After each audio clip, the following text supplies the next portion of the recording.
The live TV, सच सबसे आगे। नमस्कार, द लाइव टीवी आप देख रहे हैं, आपके साथ मैं हूं आदित्य कुमार। दरअसल हमेशा से देखा गया है कि हिंदूवादी संगठनों का कोई काम नहीं होता, वो दूसरे धर्म के जाति के लोगों को परेशान करने का काम करते हैं। अभी ईसाई धर्म की सभा चल रही थी, उस सभा में जाकर उत्पात मचा रहे थे। क्रिसमस डे जब आ जाता है तो फिर ये ईसाइयों को टारगेट करना शुरू कर देते हैं, उसके बाद मुसलमानों को निशाना बनाना शुरू कर देते हैं। मुसलमानों का जब त्यौहार आता है, यानी इनका उद्देश्य ही सिर्फ यही है कि कैसे भी करके वैमनस्यता फैलाना, कैसे भी करके एक ऐसा नैरेटिव सेट करना जिस तरीके की तस्वीरें दिखाई दे रही है देश में, वो बताने के लिए काफ़ी हैं कि किस तरीके से देश को वैमनस्यता की ओर झोंकने का काम ये हिंदू संगठन करते रहते हैं। और इस तरीके के जो संगठन खासतौर पर हैं, आप देखिए कि अशरफ हुसैन ने एक तस्वीर साझा की है, लिखा है कि ईसाई प्रार्थना सभा के दौरान हिंदू संगठन के लोगों का हंगामा, धर्मांतरण के शक में मारपीट करने के भी आरोप। यानी धर्मांतरण का शक था और उस शक में इन्होंने हंगामा किया, मारपीट भी किया है। आप जरा तस्वीरें देखिए, तस्वीरें हम आपको दिखा रहे हैं, देहरादून नवादा की तस्वीर हैं। किस तरीके से वहाँ देखिए वीडियो में दिखाई पड़ रहा है कि वहाँ जो है अत्याचार किया जा रहा है, कैसे तोड़फोड़ की जा रही है। और वीडियो में साफ तौर पर दिख रहा है, आपको स्क्रीन पर भी दिख रहा होगा, किस तरीके से वहाँ विवाद उत्पन्न करने की एक कोशिश की जा रही थी। और ये कोशिश सिर्फ विवाद उत्पन्न करने की नहीं, बल्कि ये बताने की है कि किस तरीके से देश में वैमनस्यता फैल रही है। ये अपने आप में तस्वीर ये कहने के लिए है। देखिए दूसरी तस्वीर मैं आपको दिखाता हूँ, एक एक करके मैं आपको तस्वीरें दिखा रहा हूँ, जिसमें आप ये समझ सकते हैं इन तस्वीरों को देखने के बाद जैसे कैसे जो क्रॉस का उनका निशान होता है उसमें तोड़फोड़ की गई। देखिए ऑफरिंग बॉक्स है ये, वहाँ पर देखिए तोड़फोड़ की गई। आखिर दूसरे धर्म के लोगों से नफरत किस बात की है? मसला यही समझ में नहीं आता है कि ये लोग इस तरीके का विवाद उत्पन्न करने की कोशिश क्यों करते हैं, क्या हासिल होता है इससे सिर्फ और सिर्फ देश में वैमनस्यता हासिल होती है और कुछ नहीं मिलता।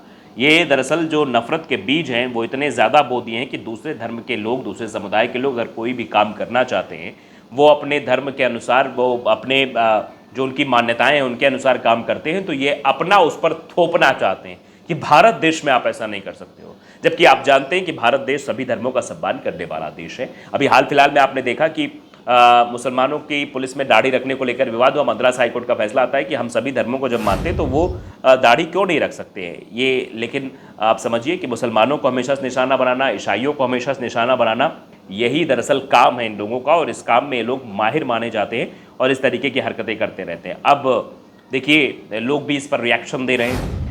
उरूज फातिमा लिखती हैं, पता नहीं क्यों इन आतंकवादियों को सरकार ने इतनी छूट दे रखी है। ये सवाल पूछा जा रहा है कि आखिरकार क्या वजह है कि इन आतंकवादियों को, यानी इन लोगों को छूट क्यों दे रखी है, क्यों खुला ऐसा छोड़ रखा गया है कि जो मन में मर्जी आए वो करते रहो, जैसा मन में आए वैसा करते रहो, इस तरीके की चीज़ें। देखिए सनातन टीम लिख रही, बहुत बढ़िया।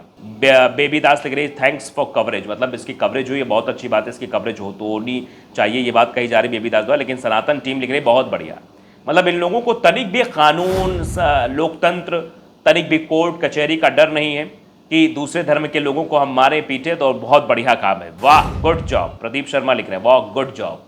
मतलब आप समझ सकते हैं कि इन लोगों की मानसिकता आखिरकार क्या है, जो वाह गुड जॉब बोले, जो ये कहें कि हाँ बहुत अच्छा काम हो रहा है।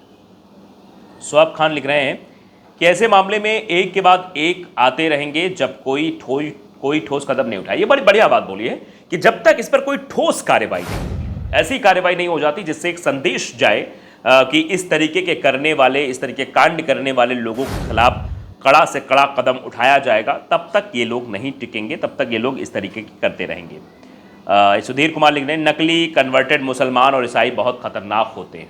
किस तरीके की भाषा का इस्तेमाल है। भारत के कन्वर्टेड मुसलमान को देखो, सड़क पे नमाज, स्कूल में हिजाब, पुलिस में होके दाढ़ी, 3 तलाक, अलग कानून, झुंड में वोटिंग, संसद शपथ में जय फिलिस्तीन, रोहिंग्या को सपोर्ट, पश्चिम बंगाल भाई परेशान कर दिया। नफरत देख रहे हैं आप किस कदर इनके अंदर भरी हुई है और किस तरीके से भाषा बोल रहे हैं। तुझे दर्द क्यों है, भारद्वाज लिख रहे हैं। जब अशरफ ने ये पोस्ट किया तो उनसे कह रहे हैं कि तुझे दर्द क्यों हो रहा है, मतलब क्यों ना हो भाई। आप किसी धर्म के लोगों को निशाना बनाएंगे, दूसरे धर्म के लोगों के खिलाफ आप टिप्पणियां करेंगे तो आवाज़ नहीं उठाई जाएगी क्या? उस पर सवाल नहीं पूछा जाएगा कि आप ये जो कर रहे हो गलत है, ऐसा आपको नहीं करना चाहिए क्या? सवाल पूछना भी देश में गलत हो गया है क्या? हम सवाल नहीं पूछ सकते? ये अपने आप में बड़ी बात है। इस तरीके की अगर बात बोली जा रही है तो ये बताने के लिए काफ़ी है। विनोद कुमार यादव लिख रहे हैं, ये मिशनरी वाले कभी गरीब मोमिनों का भला करने नहीं गया। मतलब ये जो लोग हैं जो कभी गरीबों का भला करने लोग नहीं गए। केजब लिख रहे हैं, सभी सनातनी भाइयों को राम राम, आप लोगों की वजह से सब लोग सुरक्षित हैं, अति सुंदर काम कर रहे हैं आप। मतलब अभी तक हिंदू खतरे में थे, अब हिंदू सुरक्षित हो गए हैं, ये बहुत अच्छा काम हो रहा है, ये बताने की कोशिश हो रही है। क्या जब देख रहे अगर धर्म परिवर्तन का मामला है तो बहुत बढ़िया किया, मारो मार के भगाओ सालों को, धर्म परिवर्तन करना गुनाह है, मार तो खाना ही पड़ेगा, ये कह रहे हैं, मार तो खाना ही पड़ेगा। अब इसकी पहले जांच होनी चाहिए, और अगर ये लोग धर्म परिवर्तन करा रहे थे तो कार्रवाई करने का हक इन लोगों को नहीं है, कानून को है, पुलिस को है। वो इन पर कार्रवाई करे कि ये लोग इस तरीके से धर्म परिवर्तन लोगों को मैनिपुलेट क्यों कर रहे थे कि वो दूसरे धर्म में अपना वो करें। मोदी का परिवार ज़रा ये भी देख लीजिए, ये तो सत्यापित स्थापित सत्य है, ईसाई शांतप्रिय समुदाय इस देश के नहीं हैं, बाहरी हैं। वो हिंदुस्तान में धर्मांतरण कराते रहते हैं, जो कि गलत कार्य है। ये कहा जा रहा है कि ये लोग धर्मांतरण कराते रहते हैं, ये गलत कार्य है जो कि नहीं होना चाहिए। देखिए पीके प्राइड इंडियन लिखते हैं, तौकीर राजा को भी बतला दो, कहीं उसके साथ भी ऐसा ना हो जाए। इस तरीके से ये नफरती लोग जो सोशल मीडिया पर एक्टिव होकर लोगों के जहन में नफरत भरने का काम करते हैं, वो ऐसे ही होते हैं। इजराइल द ग्रेट लिख रहे हैं, बहुत सही किया, अगर गुमराह करके धर्म परिवर्तन करवा रहे थे ईसाई, भारत में धर्म परिवर्तन के खिलाफ कानून बनना चाहिए, बस घर वापसी हो, बाकी सब इनलीगल होना चाहिए। आप समझ रहे हैं, इस तरीके से अगर इन लोगों की मेंटालिटी है, ये लोग ऐसी भाषा का इस्तेमाल अगर खुलेआम कर सकते हैं, तो आप ये अंदाज़ा लगा सकते हैं कि इन लोगों के अंदर कितनी ज़्यादा नफ़रत भरी होगी। और उसी नफ़रत का ये नज़ारा जो है आपके सामने स्क्रीन पर दिखाई भी दे रहा है कि किस तरीके से ये उत्तराखंड में ईसाई प्रार्थना सभा के दौरान हिंदू संगठन के लोगों का हंगामा निकल कर सामने आता है। ये हंगामा दरअसल ये दिखाने के लिए कि हम ही हैं, जो हैं हम ही हैं, हमारे अलावा और कुछ नहीं है, और चीज़ों को देखना समझना भी ज़रूरी नहीं समझते ये लोग, बस उत्पात मचाना जानते हैं और कुछ नहीं।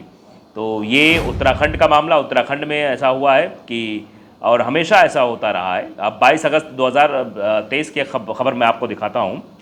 दिल्ली के ईसाई प्रार्थना भवन में बवाल के बाद एक गिरफ्तार, जय श्री राम और हिंदू राष्ट्र हमारा है के लगे थे नारे। एक ही मामला नहीं है, ऐसे कई मामले। मैंने पहले ही शुरुआत में कहा कि जब भी क्रिसमस आएगा ईसाइयों को टारगेट किया जाएगा, कोई मुसलमानों का त्यौहार आएगा तो मुसलमानों को टारगेट किया जाएगा। यानी ये बताने की कोशिश कर रहे हैं कि तुमको रहना है तो दब के रहो या फिर ना रहो। दिल्ली के ताहिरपुर इलाके में यह घटना हुई थी, जहां ईसाई प्रार्थना भवन में जमकर हंगामा हुआ था। हिंदू संगठनों ने ईसाई प्रार्थना सभा में घुसकर जमकर तोड़फोड़ की। इस लड़ाई झगड़े में कुछ लोग घायल भी हो गए। हिंदू संगठनों द्वारा ईसाई प्रार्थना भवन में तोड़फोड़ के हंगामे की घटना रविवार सुबह की थी, जब उस दिन रविवार था। पुलिस ने इस मामले में केस दर्ज किया, एक को गिरफ्तार किया है, बाकी आरोपियों की तलाश भी वो कर रही है, बाकी आरोपियों को गिरफ्तार करने की बात कह रही है। दरअसल हिंदू संगठन के सभी लोग जय श्री राम के नारे लगा रहे थे, साथ ही हिंदू राष्ट्र हमारा है के नारे भी लगा रहे थे। उन्होंने धमकी दी कि तुम ये जो कर रहे हो वो गलत कर रहे हो। हम लोग बात ही कर रहे थे, तभी 2-3 लड़कों ने मारना शुरू कर दिया, 2 से 3 लोग गंभीर चोटें आई, ये वहाँ के स्थानीय लोग बता रहे थे। लेकिन हुआ क्या, इसके उलट हिंदू संगठन ने भी पुलिस में शिकायत दर्ज कराई। हिंदू संगठन ने आरोप लगाया कि प्रार्थना की आड़ में धर्म के खिलाफ गलत शब्दों का इस्तेमाल किया जा रहा था।